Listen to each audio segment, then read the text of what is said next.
பீமன் உறவுகளுக்கு வணக்கம்.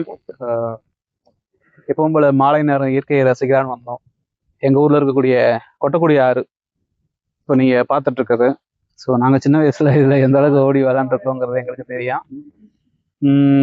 திரும்பவும் இதெல்லாம் பார்க்கும்போது முருகன் பல கேள்விகள் எங்கிட்ட முன் வச்சாரு. சரி, அதை ஒரு காணொலியை பதிவு பண்ணி நம்ம பதிவேற்றலாங்கிறதான் இந்த ஒரு காணொலி. கேளுங்க முருகன், என்ன கேள்வி வச்சிருக்கீங்க மைண்ட்ல? வணக்கம். வணக்கம். வணக்கம். இயற்கை வளங்கள் எங்கண்ணே, நம்ம முன்ன பார்த்த இயற்கை வளங்கள் இப்ப நம்மகிட்ட இருக்கான்றது கொஞ்சம் கேள்விதான். ஏன்னா இப்படி ஆச்சு? இருக்குல்ல, இயற்கை வளங்கள் இருக்குல்ல. இந்த மரம் இருக்கு, இந்த செடி இருக்கு, இந்த பாறைகள் இருக்கு. ஏன்னா நாம இருக்கிறப்ப இந்த மண்ணு இது இவ்வளவு தூரத்துக்கு மண் இருந்துச்சு, மண்ணை காணா. பாலம் பாலம்லாம் இந்த பாலம்லாம் இல்ல. மண்ணு இவ்வளவு தூரத்துக்கு இருந்துச்சு, இவ்வளவு தூரத்துக்கு பாறையிலே இல்லாம இருந்துச்சு. இப்ப அங்க குப்பை குப்பை குடோன் மாதிரி ஆயிடுச்சு. இல்ல எங்க என்ன பண்றதுன்னு தெரியல. என்ன பண்றாங்க, என்னதான் பண்றாங்க ஆட்சியில என்ன பண்றாங்கிறது ஒரு பக்கம் இருக்கட்டும். இப்ப இந்த இடத்துல குப்பையை கொட்டலாம் அப்படின்னு முடிவு பண்ண அந்த ஒரு அறிவுஜீவியார் ஒரு விஷயம். ரெண்டாவது, இப்ப இந்த ஆத்துல தண்ணி இல்லாம இருக்கிறதுக்கு காரணம் இது வெயில் காலம். வெயில் காலம் கடந்துட்டோம். இப்பதான் அடுத்தடுத்து காத்து காலம் வந்து வரும்.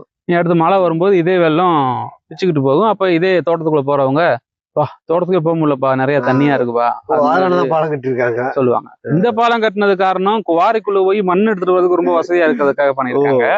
அது ஒரு பக்கம் இருக்கு, அதுவும் ஒரு காரணம். அப்புறம் தோட்டத்துக்காரங்களுக்கு வேணுங்கிறத காரணமா வச்சு அதை செஞ்சிருக்காங்க. காங்கிரீட்டுடைய ஜல்லியெல்லாம் கொண்டு வந்து ஆத்து ஓரமா இப்படி கொட்டி வச்சிருக்காங்க. அதனால வந்து இப்போ முக்கியமான விஷயம் என்னன்னா, இந்த மாதிரி ஆறு, இந்த கொட்டக்கூடிய ஆறு வந்து இந்த நிலைமையில இருக்கிறதுக்கு காரணம் வந்து இது இயற்கை தான். பட் இருந்தாலும் இதை பாதுகாக்கணும் அப்படிங்கிற ஒரு எண்ணம் வந்து இதுக்கு முன்னால ஆண்ட கட்சிக்கோ இல்லை இப்ப இருக்கக்கூடிய ஆள்ற கட்சிக்கோ இல்லை. அவங்களுக்கு இதோட அருமையோ இதோட பெருமையோ தெரியல. அவங்களுக்கு தெரிஞ்சதெல்லாம் இங்க இருக்கக்கூடிய ஆத்து மண் இருந்துச்சா, எடுத்து கொண்டு போய் வீடு கட்டுறதுக்கு பயன்படுத்தணுமா அப்படிங்கிறத அதுல ஒரு வியாபாரமா பார்த்தாங்க. முன்னாடி கட்டவண்டியில் அடிச்சிட்டு இருந்தாங்க.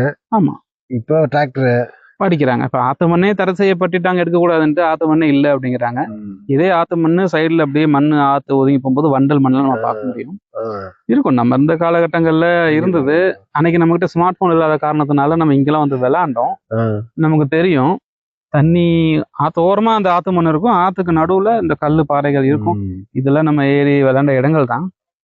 ஆனா என்ன மனசுக்கு ரொம்ப சங்கடமா இருக்கு அப்படின்னா, இந்த நீர்நிலைகளை வந்து பாதுகாக்கணும் அப்படிங்கிற ஒரு முக்கியத்துவம் வந்து ஆளும் அரசுக்கு அது முன்னுரிமையில் இல்லைங்கிறதான் ரொம்ப கவலையா இருக்கு. உண்மையிலே சொல்லணும்னா, இப்ப ஓசூர்ல இருக்கக்கூடிய ஒரு அணையிலிருந்து காவிரி நதி நீரை திறந்து விட்டுருக்காங்க. சரி, 200க்கும் மேற்பட்ட இருக்கக்கூடிய தொழிற்சாலைகள் இருந்து வரக்கூடிய கழிவுகளை ஒண்ணு சேர்த்து வச்சு நமக்கு எப்ப அந்த தண்ணீரை திறந்து விடணுமோ அந்த நேரம் பார்த்தா அவங்க தண்ணியை திறந்து விடும்போது அந்த கழிவு நீரையும் சேர்த்து திறந்து விடுறாங்க. அது எப்படி குடிக்கிறது? வாயில தான் குடிக்கணும். அது அந்த தண்ணி ஃபுல்லா அப்படி நுரையா அப்படி ஒரு ஆள் உயர்த்து. இதை வந்து செந்தமிழன் சீமான் அவர்கள் வந்து இதுக்கு முன்னாலேயேவும் தேர்தலுக்கு முன்னாலேயேவும் காணொலியா போட்டு காமிச்சாரு, இங்க பாருங்கடா தண்ணி அசிங்கமா வருது, இந்த தண்ணியை எப்ப நம்ம விவசாயம் பண்றது, எப்ப நம்ம குடிக்கிறதுன்னு சொல்லிட்டு கேட்டாரு. ஆனா அப்படி இந்த இயற்கை சார்ந்த, இந்த நிலம் சார்ந்த, வளம் சார்ந்த கருத்துக்கள் விஷயங்கள் எல்லாம் வந்து முன் வச்ச செந்தமிழன் சீமான் அவர்களுடைய கருத்துக்களை கொண்டு போய் இந்த ஊடகம் மக்கள்கிட்ட கொண்டு போய் சேர்க்கல.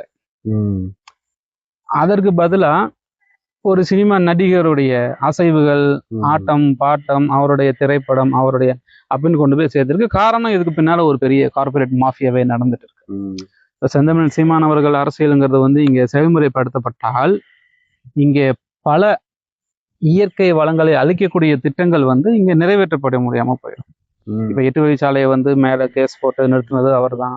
டங்ஸ்டன் அதை எடுக்க தேவையான தடை மற்றும் இப்போ கேஸ் எடுக்கிறதுக்கு இந்த மீத்தேன் ஈத்தேன், நம்ம ஊர்ல இருக்கக்கூடிய இந்த நியூட்ரினோ ரிசர்ச் ப்ராஜெக்ட். சரிண்ணே, இதெல்லாம் நிப்பாட்டுங்கண்ணே. நம்மளுக்கு இதனால மக்களுக்கு நல்ல ஒரு வேலைவாய்ப்பு தான் வரும். வேலை வாய்ப்பு அப்படிங்கிறது எத்தனை பேருக்கு தம்பி வந்துடும்? இப்போ ஒரு நியூட்ரினோ ரிசர்ச் ப்ராஜெக்ட்னு வைக்கிறீங்க, அங்க அதிகமா மெஷின் வச்சு வேலை செய்வீங்களா, ஆளை வச்சு வேலை செய்வீங்களா? வேலை கம்மியான எது கிடைக்குதோ அதான் வச்சு வேலை. இப்போ மிஷின் தான் அதிகமான வேலையை கொஞ்ச நேரத்தை செய்யும். ஏன் இங்க இருக்கக்கூடிய சோளத்தை அறுக்கிறதுக்கே நம்ம ஆளை வச்சு அறுக்கிறோமா மிஷின் வச்சு அறுக்கிறோமா? மிஷின் வச்சு தான் இருக்கிறோம். ஏன் ஆளை வச்சு 50 பேருக்கு வேலை கிடைக்கும்ல, ஏன் மிஷின் வச்சு இருக்கிற? அப்போ 3 பேருக்கு 5 பேர்த்தோட வேலை முடிஞ்சு போகுதுல்ல. இப்ப குவாரி இருக்கு, இந்த குவாரியில வெடிய வைக்கிறதுக்கு ஒரு ஆள் 2 ஆள் தேவைப்படுவாங்க. அந்த வெடிச்ச கல்ல நகர்த்துறதுக்கு இங்க ஜேசிபி இயந்திரமும் அதை கொண்டு போறதுக்கு ஒரு வாகன ஓட்டியும் ஒரு வாகனத்துல அந்த இது அள்ளி போடுறதுக்கு எல்லாம் இங்க இது இயந்திரமயமா மாறிடுச்சு. இது சும்மா வேலை வாய்ப்புங்கிற காரணத்தை சொல்லி எங்களுக்கு வேலை கிடைக்கும், ஆனால் நாங்க வந்து கல் வெட்ட போறோம். ஏன் உனக்கு வேலை கிடைக்கும், வா 100 நாள் வேலைக்கு வா. உனக்கு ரோடு ஓரமா பூக்குற காய்கறி மரங்கள் எல்லாத்தையுமே நட்டு வையே. 5 வருஷம் 10 வருஷம் கழிச்சு இன்னைக்கு நட்டு வச்ச மாமரம் நாளைக்கு மரமாகட்டும், கிளிக்கும் புறாவுக்கும் மற்ற பறவைகளுக்கும் அது உணவாகட்டும், அது ஒரு கூடு கட்டி வாழட்டும். அப்ப அதே அந்த 100 நாள் வேலை திட்டங்கள் அப்படி கொடுக்கலாம்ல. அந்த மாதிரி ஆக்கப்பூர்வமான சிந்தனைகள் அப்படின்னு ஒண்ணு இருக்கு. இப்படி ஒரு ஆறு இருக்கு, இந்த ஆறை வந்து நம்ம மீட்டெடுக்கணும், அதாவது பாதுகாக்கணும் அப்படிங்கிற ஒரு எண்ணம் வந்து அரசாங்கத்திட்ட இல்லை. இது ஆண்ட அரசுகிட்டையும் இல்லை, இப்ப ஆண்டு கொண்டிருக்கக்கூடிய விஜய் அவர்களோட அரசுலையுமே அது வந்து இல்லை. அது வந்து எனக்கு தெரிஞ்சு இதை பத்தி தான் பேசுற ஒரே ஒரு அரசியல் தலைவன் செந்தமிழன் சீமான் மட்டும்தான். இப்போ இந்த ஊர்ல இளைஞர்களா இருக்கக்கூடியவங்க எல்லாம் இருக்காங்க, பட் இவங்க எல்லாம் இதை இப்படி முன்னெடுத்து பேசுவாங்க செய்வாங்களா அப்படின்னா, இது என்ன போற போக்குல ஒரு செடியை பிடிங்கி இப்படி நட்டு வச்சுட்டு போற வேலையா? இது ஒரு பெரிய வேலை. இதை ஒரு தனிப்பட்ட மனுஷன் என்னன்னு செய்ய முடியாது, ஒரு இயக்கமா தான் செய்ய முடியும். அந்த இயக்கத்தோட சேர்ந்து பயணிச்சு இந்த விஷயங்களை வந்து முன்னெடுத்துட்டு போறதுங்கிறது ஒரு சரியான வழிமுறையா இருக்குங்கிறதா நம்ம புரிஞ்சக்கூடிய விஷயம். இயற்கை வளங்கள் பாதுகாக்கப்படணும், இருந்தாலும் அடிப்படையில இந்த குப்பைகள் எல்லாத்தையுமே கொண்டு வந்து இங்க கொட்டுவோங்கிறத ஒரு முடிவு எடுக்கிறது தான். இதை சரியான முறையில பிரிச்சு அதை திடக்கழிவு அந்த மாதிரி திடக்கழிவு மேலாண்மை திட்டங்கள்லாம் நிறைய இருக்கு. பட் அவங்க அதை வந்து சரி பண்ணாம ஊருக்குள்ள வச்சு தீய வச்சோம்னா நல்லா இருக்காதுன்னு சொல்லிட்டு இப்படி ஒதுக்குப்புறமா வந்து இப்படி தீய வைக்கிறாங்க. தூய்மை பணியாளர்கள் அவங்க தானே பிரிச்சு, அவங்க தானே சரியில்லாத குப்பையை தானே இங்க வந்து கொட்டணும். அவங்க இப்படியே பார்த்தாலும் அவங்க எப்படி வேலை செய்யறதுங்கிறது நமக்கு தெரியாதுப்பா. ஏன்னா நாம அரசாங்க அதிகாரிகள் கிடையாது. அவங்க என்ன சொல்றாங்களோ அரசாங்கத்துல வந்து திடக்கழிவு மேலாண்மைன்னு ஒரு திட்டம் வச்சிருக்காங்க. அந்த திட்டத்தின்படி அது செயல்முறைப்படுதா, கேள்வியா தான் இருக்கு. நான் சொல்றேன்ல, ஆளும் அரசுக்கு இதை சுத்தமா வச்சிருக்கணுங்கிற எண்ணமே இல்லை.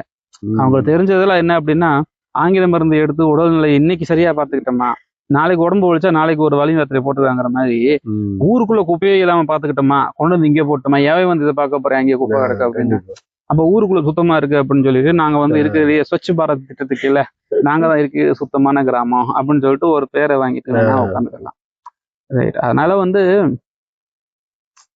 மனம் இருந்தால்தான் மார்க்கம் உண்டும்பாங்கல்ல, அதே மாதிரி தலைமையில தமிழ்நாடு ஆளக்கூடிய ஒரு அரசு அவங்களுக்கு மனசுல என்ன இருக்கணும்னா, நீர்நிலைகள் பாதுகாக்கப்படணும், கால்நடைகள் பராமரிக்கப்படணும், மீத்தேன் ஈத்தேன் கேஸ் எல்லாத்தையுமே பூமியை தோண்டி எடுக்கிறதுக்கு பதிலாக ஆடு மாடுகளுடைய சாண கழிவுகள்ல இருந்து அது எடுக்கப்படணும், மின்சாரம் சூரிய வெளிச்சத்திலிருந்து எடுக்கப்படணும், காற்றாலையில இருந்து எடுக்கப்படணும், ஒவ்வொரு கிராமமும் தன்னிறைவு அடையணும், தற்சார்பு நிலை அடையணும் அப்படிங்கிற ஒரு நோக்கத்தை போனாதான் இதுக்கு வாய்ப்பு. ஸோ இது இந்த விஷயங்கள் எல்லாத்தையுமேவும் தங்களுடைய ஆட்சி வரைவுன்னு சொல்லி செந்தமிழன் சீமான் அவர்கள் வந்து முழுக்க முழுக்க படம் போட்டு திட்டம் போட்டு காமிச்சிருக்காரு. ஆனால் இப்ப எப்படி வந்து நம்ம 1000 வாழை மரங்கள் நட்டு வச்சு விவசாயம் பண்ணியிருக்கோம், அறுவடை நேரத்துக்கு முன்னால ஒரு புயல் வந்து மொத்த வாழை மரத்தையும் சாய்ச்சி விட்டு போறப்ப அந்த வாழை மரம் திரும்ப முளைச்சு வர்றதுக்கு இன்னும் ஒரு டைம் ஆகுற மாதிரி இந்த முறை கார்பரேட் சதியோ இல்ல தமிழ் தேசியத்தை வீழ்த்த வேண்டும் அப்படிங்கிற ஒரு விதியோ விஜய் அவர்கள் வந்து சீமான் அவர்கள் செய்யக்கூடிய அரசியல் வந்து தவறான அரசியல். இப்ப திமுகவுடைய அரசியல் தவறுன்னு சொல்றாரு, திமுக ஒரு தீய சக்திங்கிறாரு. ஆனா நாம் தமிழர் செய்யும் அரசியல் ஒரு தவறான அரசியல் தீய சக்தின்னு சொல்லி அவர் சொன்னாரா? சொல்லல. அப்படிங்கிற பட்சத்துல ஏன் செந்தமிழ் சீமான் அவர்கள் வைத்து வைத்திருக்கும் திட்டங்களை இப்ப இருக்கக்கூடிய விஜய் அவர்கள் செயல்முறைப்படுத்தக்கூடாது? கரெக்ட் தான். ஏன் பண்ணக்கூடாது? காரணம் ஆப்போசிட் நம்ம இங்க ஒரு பெரிய புரட்சியை உருவாயிட்டு இருக்கு. அந்த புரட்சியை வந்து இங்க சினிமா மோகம் அப்படிங்கிற ஒரு விஷயத்தை பயன்படுத்தி இன்னைக்கு விஜய் அவர்களை ஜெயிக்க வச்சிட்டாங்க. விஜய் அவர்கள் வந்து சினிமா மோகத்தின் காரணமாக தான் ஜெயிச்சிருக்காரு. இன்னைக்கே விஜய்க்கு ஓட்டு போட்ட எவனாச்சும் ஒருத்தங்கிட்ட போய் நீங்க கேட்டீங்கன்னு வச்சுக்கோங்களேன், அவன் இன்னைக்கு நடக்கிற விஷயத்தெல்லாம் பார்த்துட்டு எனக்கு விஜய் பிடிக்கும் ஆனா நான் தாவேக்காக்கெல்லாம் ஓட்டு போடலன்னு இப்ப அவனே சொல்ல ஆரம்பிச்சிடுறாங்க. இன்ஃபுளுசர்ஸே நிறைய பேரு நான் ஒரு ஐடியாவை தான் சொன்னேன் ஆனா விஜய்க்கு ஓட்டு போடுங்கன்னு நான் சொல்லலை அப்படின்னு சொல்ல ஆரம்பிச்சிட்டாங்க. அப்போ மாற்றுன்னு சொல்லி அவங்க ஒரு ஏமாற்று சக்தியை தேர்ந்தெடுத்தாங்கிறத இப்போ உணர்ந்திருக்காங்க. அது மீறி போக விஜய்ங்கிற ஒற்றை பின்பம் அவரை வச்சு நம்ம ஊர்ல எம்எல்ஏ யாருன்னே தெரியாம போய் ஒரு ஓட்டை போட்டுருவாங்க. சரியா? இதன் விளைவாக என்ன ஆகி போச்சு அப்படின்னா, மது பழக்கத்திலேயே வாழ்ந்து கொண்டிருக்கக்கூடிய ஒருத்தர் மனித வாழ்வு உரிமை மேம்பாட்டுத்துறை அமைச்சர் வந்து அவர் வந்து வாழ்வு மேம்பாட்டுத்துறை அது சம்மந்தப்பட்டவர் வந்து வந்திருக்காரு. அவர் வந்து மருந்து என்னமோ சொல்றாங்க, நமக்கு அந்த பழக்கம் இல்லை, அதனால தெரியல. ஆனா நானும் மாத்திரையை போட்டு அப்படியே உடைச்சு பார்த்தேன், உடைக்க முடியல. அதனால என்னமோ அவர் சொல்றாரு, அவர் சொல்றதுனால நாம வந்து நம்புறோம். பட் எனக்குன்னு ஒரு அடிப்படை அறிவு இருக்கு. அதை வச்சு பார்க்கும்போது எப்படிப்பா ஒரு டெபிட் கார்டு கிரெடிட் கார்டு வச்சு பவுடர் ஆக்க முடியும் அப்படின்னா பல காரணங்கள் இருக்கு. நம்ம அதுக்குள்ள போக வேணாம். எண்பினால் போர்த்தின பசு அப்படிங்கிற மாதிரி, அதாவது நம்ம புலித்தோல் போர்த்திய பசுன்னு சொல்லுவாங்கல்ல, அந்த மாதிரி விஜய் அப்படிங்கிற ஒரு தோலை எடுத்துட்டு வந்து எல்லா எம்எல்ஏ மேலேயும் பொத்திட்டாங்க. ஒவ்வொரு தோலையும் தூக்கி பார்த்தோன்னா உள்ள இருக்கிறவெல்லாம் ஒரு கஞ்சா கேஸ் ஆகிருக்கேன், ஒரு பிராடத்தனமா இருக்கேன், திட்டுத்தனம் பண்ணவனா இருக்கேன். தொடர்ந்து இந்த கட்சிக்காரங்க தான் எல்லாமே சேர்ந்து இதை திட்டுத்தனங்களை பண்ற மாதிரி நிகழ்வுகள் வெளியே வந்துட்டே இருக்கு. அப்போ எப்படி சொல்றது, அரசன் நம்பி புருஷனை கைவிட்ட மாதிரி இங்க முழுக்க அதிமுக திமுக ஆண்டாங்கல்ல, அவங்க எல்லாம் இந்த நீர்நிலையை பாதுகாத்துட்டாங்க, சூப்பரா வச்சுட்டாங்கன்னு சொல்லல. இந்த 50-70 வருடங்களாக அவர் செய்த தவறுகளின் விளைவாக பள்ளி கல்லூரிகள்ல வந்து சரியான அரசியலை பத்தி பேசியிருந்தாங்கன்னா அரசியல் விழிப்புணர்வு மக்களிடம் இருந்திருக்கும், சரியான ஆளுகளை தேர்ந்தெடுப்பாங்க. அதன் விளைவாக அவங்களே சொல்லிக்கிட்ட ஒரு ஆப்பு தான் இந்த திரைக்கவர்ச்சியினால் விழுந்த வாக்குகளும் இந்த அரசாங்கமும். அதனால இது வந்து ஒரு பெரிய கேலிக்கூத்தாக இருக்கிறது. மனசுக்கு ரொம்ப வேதனையான விஷயம்தான். எத்தனை அரசாங்கம் இங்க வந்தாலும், எத்தனை நிகழ்வுகள் நடந்தாலும் அவங்க வந்து இந்த இயற்கை வளங்களை பாதுகாக்கணும்னு ஒரு முடிவு எடுத்து முன்னால வர்றாங்க அப்படின்னா அது வந்து மிகவும் சிறப்பா இருக்கும் அப்படிங்கறதான் நம்மளுடைய கருத்து. சரி, வந்தாங்கன்னா இந்த ஆட்டை பாப்பாங்கன்னு பார்ப்போம். யாரும் பண்ண மாட்டாங்க. நம்ம தமிழ்நாட்டில் இருக்கக்கூடிய இயற்கை வளங்களை பாதுகாக்க வேண்டும் அப்படின்னா அதோடைய எண்ணம் அப்படிங்கிறது வந்து இன்னைக்கு அரசியல் வாழ்வாதாரங்களை பார்க்கும்போது செந்தமிழன் சீமான் அவர்களுக்கு மட்டும்தான் இருக்கு. யாருக்குமே அதை பத்தி கவலையே கிடையாது. அண்ணா அடிக்கடி சொல்லுவாரு, போதிக்கும் போது உனக்கு புரியாதுடா, உனக்கு பாதிக்கும் போது தான் புரியும். அப்படிங்கிறப்ப இன்னைக்கு மேகதாது இந்த ஒசூர்ல இருக்கக்கூடிய அந்த ஒரு அணையில இருந்து வந்த நீர் நிலைமையெல்லாம் பார்த்தோம்னா ரொம்ப மனசு கஷ்டமா தான் இருக்கு. இருந்தாலும் நான் ஏன் நாம் தமிழர் சார்பா நிக்கிறேன், எதற்காக இந்த மாதிரி இயற்கை வளங்களுக்காக நான் கூட போய் நான் இந்த நிக்கிறேன் அப்படின்னா, நாளைக்கு என் மகனுக்கு குடிக்க தேவையான தூய தண்ணீருக்கு எங்க போவான்? இந்த நிலைமை இப்படி நீடிச்சா மருந்து இல்லாத உணவு, இயற்கையான உணவு பிள்ளைகளுக்கு எப்ப கிடைக்கும்? நான் இந்த காலத்துல வாழ்ந்துட்டு கொஞ்சம் கடந்து போயிடுவேன். என் பிள்ளைகளுடைய வருங்காலத்துல நான் என் பிள்ளைகளை பத்தி தான் கவலைப்படுறேன். அதுதான் ஆக்சுவலா நான் நாம் தமிழில் பயணிக்கிறதுக்கான முக்கியமான காரணம் அதுதான். அப்போ நம்மனால இயன்ற ஒரு விஷயத்த நம்ம என்ன செய்யலாம் தான் நம்ம பார்க்க வேண்டியது. நடந்து வந்தோம், எத்தனையோ விஷயத்த பேசிட்டு வரலாம் நம்ம.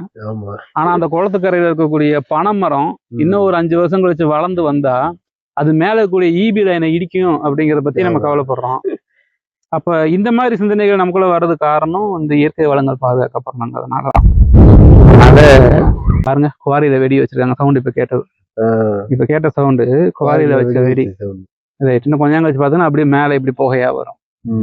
என்ன சரி இருக்கு, அரசாங்கம் தான் இந்த முடிவை வந்து எடுத்து இந்த இயற்கை வளங்களை வந்து பாதுகாக்கணுங்கிற ஒரு முடிவை வந்து அரசாங்கம் எடுத்து அதுக்கான திட்டங்களை வகுத்து அதை ரொம்ப சீரியஸா வந்து எடுத்து பண்ணணும். மற்ற விஷயத்த வேணா சும்மா மேலோட்டமா 2 ரீல்ஸ் எடுத்து போட்டுட்டு போயிடுவாங்களே தவிர அரசாங்கம் அதை செய்யாது. அப்படிதான் போயிட்டு இருக்கு. எனிவேஸ் பார்க்கலாம், நம்ம அடுத்தடுத்து ஒரு சில விஷயங்கள் பேசும்போது நமக்கு புரியும்.